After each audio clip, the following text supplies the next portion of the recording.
नमस्ते दोस्तों, आज मैं फिर आपके सामने अर्थशास्त्र टेंथ के चौथे अध्याय भारतीय वित्तीय संस्थान का भाग 1 लेकर उपस्थित हुआ हूँ। हमने पिछले वीडियो में देखा था कि मुद्रा की आवश्यकताओं की पूर्ति के लिए हमें ऋण या साख की आवश्यकता पड़ती है। उसी ऋण और साख की पूर्ति के लिए हमें वित्तीय संस्थानों की आवश्यकता पड़ती है। वित्तीय संस्थान वैसी संस्थान होती है जो हमारे कार्य, उद्योग, व्यवसाय के लिए वित्तीय सहायता करती है। यह मुख्यतः राज्य संपोषित होती है और देश के केंद्रीय बैंक के दिशा निर्देश के अनुसार ये कार्य करती है। वित्तीय बैंक मुख्यतः 3 होते हैं: सरकारी वित्तीय संस्थान, अर्ध सरकारी वित्तीय संस्थान और सूक्ष्म वित्तीय संस्थान। सरकारी वित्तीय संस्थान की सरकार द्वारा स्थापित और सरकार द्वारा संपोषित वित्तीय संस्थानों को हम सरकारी वित्तीय संस्थान कहते हैं, जैसे state bank of India, central bank of India, Allahabad bank, Punjab national bank. ये सब सरकारी वित्तीय संस्थाएं। अर्ध सरकारी वित्तीय संस्थाएं कि वैसी वित्तीय संस्थाएं जो देश के केंद्रीय बैंक के दिशा निर्देश के अनुसार कार्य करते हुए देश के सामान्य लोगों के लिए वित्तीय सहायता प्रदान करती है, उसे हम अर्ध सरकारी वित्तीय संस्थान कहते हैं। जैसे हमारे राज्य में क्षेत्रीय वित्तीय संस्थान है, क्षेत्रीय ग्रामीण बैंक या बिहार राज्य कॉरपोरेटिव बैंक, ये सब हमारे अर्ध सरकारी वित्तीय संस्थान है। सूक्ष्म वित्तीय संस्थान, सूक्ष्म वित्तीय संस्थान क्या है कि हमारे पड़ोसी देश बांग्लादेश के एक नोबेल पुरस्कार से सम्मानित प्रोफेसर मोहम्मद यूनुस द्वारा ये तैयार किया गया था सूक्ष्म वित्तीय संस्थान, जिसमें कि स्वयंसेवी संस्थानों द्वारा ज़रूरतमंद गरीब लोगों को कम ब्याज पर पैसा उपलब्ध कराया जाता है। ये छोटे छोटे या सुदूर के गांव के लिए ये बहुत ही उपयोगी चीज़ है। वित्तीय संस्थान के कार्य 2 मुख्य संस्थानों से चलाए जाते हैं: राष्ट्रीय वित्तीय संस्थान और राजकीय वित्तीय संस्थान। तो आज हम राष्ट्रीय वित्तीय संस्थान के बारे में जानेंगे। राष्ट्रीय वित्तीय संस्थान के 2 अंग हैं, एक भारतीय मुद्रा बाजार और दूसरा है भारतीय पूंजी बाजार। भारतीय मुद्रा बाजार उद्योग एवं व्यवसाय को अल्पकालीन और मध्यकालीन ऋण देती है। इसके मुख्यतः 2 अंग हैं, संगठित क्षेत्र और असंगठित क्षेत्र।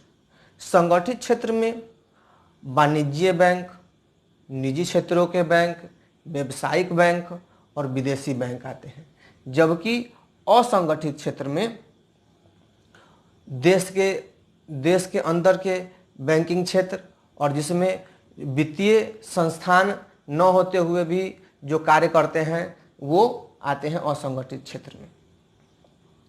देश के जो संगठित बैंकिंग प्रणाली है वो 3 मुख्य रूपों से कार्य करते हैं। पहला है केंद्रीय बैंक। हर देश का एक केंद्रीय बैंक होता है। जैसे हमारे देश का केंद्रीय bank reserve bank of India RBI है, जिसकी स्थापना 1 अप्रैल 1935 को हुआ था कोलकाता में। तो केंद्रीय बैंक जो है सो हमारे देश का सर्वोच्च बैंक है, जो कि बैंकिंग, वित्तीय सहायता या आर्थिक सुधार के लिए देश को सूचना कार्य और उसमें सहायता करती है कि देश का कैसे आर्थिक विकास हो। दूसरा अगला है वाणिज्य बैंक। वाणिज्य बैंक क्या होता है कि देश के अनेक वाणिज्य बैंकों द्वारा बैंक की वित्तीय क्रियाओं का संचालन होता है। अधिकतर वाणिज्य बैंक सरकार के सीधे नियंत्रण में होता है, जिसे राष्ट्रीयकृत वाणिज्य बैंक कहते हैं। और कुछ ऐसे होते हैं जो निजी होते हैं, जिसकी सीमाएं निर्धारित होती हैं, जिसके अंत में LTD लिमिटेड लगा हुआ होता है, वो निजी वित्तीय संस्थान होती है। उसके बाद आती है सहकारी बैंक।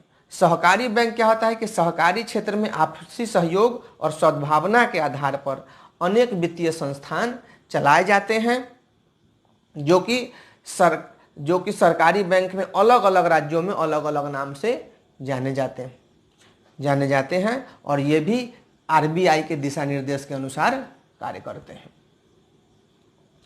भारतीय पूंजी बाजार क्या है कि देश के उद्योग एवं व्यवसाय को दीर्घकालीन ऋण देता है।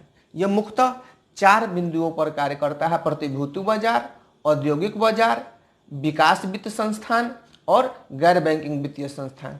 इन 4 बातों पर भारतीय पूंजी बाजार मूलतः इन 4 बातों पर आधारित होता है, जिसके चलते राष्ट्रीय स्तर के सार्वजनिक विकास जैसे सड़क, स्कूल, रेलवे, विद्युत उत्पादन और बड़े बड़े निजी कार्य संपन्न होते हैं।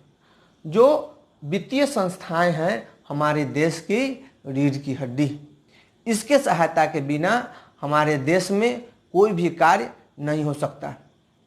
जितना भी वित्तीय कार्य होता है उन सब के लिए वित्तीय संस्थान जिम्मेदार होती है। वो अलग अलग तरह से, हम जैसे खेती करने के लिए भी, हम अलग अलग कार्य करने के लिए भी, उद्योग चलाने के लिए भी वित्तीय संस्थानों का प्रयोग करते हैं ऋण लेने के लिए। हाँ, ऋण लेना या ऋण देना जो है वो वित्तीय संस्थान के अपने अपने कार्य पर वो निर्भर करता है कि वो आपको ऋण देगा या नहीं देगा।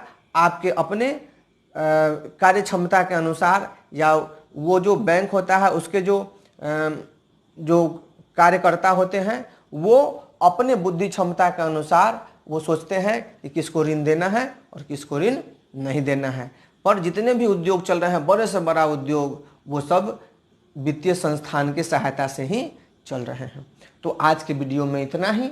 अगर आपको ये वीडियो अच्छा लगा तो इसे सब्सक्राइब कीजिए, लाइक कीजिए और अपने दोस्तों तक शेयर कीजिए। फिर अगले वीडियो में हम जानेंगे राज्य स्तरीय वित्तीय संस्थान के बारे में और इससे जुड़े हुए बातों को।